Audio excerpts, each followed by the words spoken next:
Welcome to Market Peeker. If you're getting into crypto, you've probably heard of wallets. But how do you choose the right one? Today, we're breaking down everything you need to know to keep your crypto safe.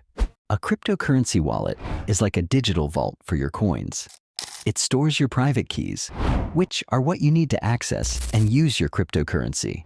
But not all wallets are the same. So here are the main types. First, hot wallets are connected to the internet. Examples include mobile apps and web wallets like MetaMask or Trust Wallet. They're convenient for frequent trading but are more vulnerable to hacks. Next, cold wallets are offline, like hardware wallets or even paper wallets. They're ideal for long-term storage because they're highly secure from online threats.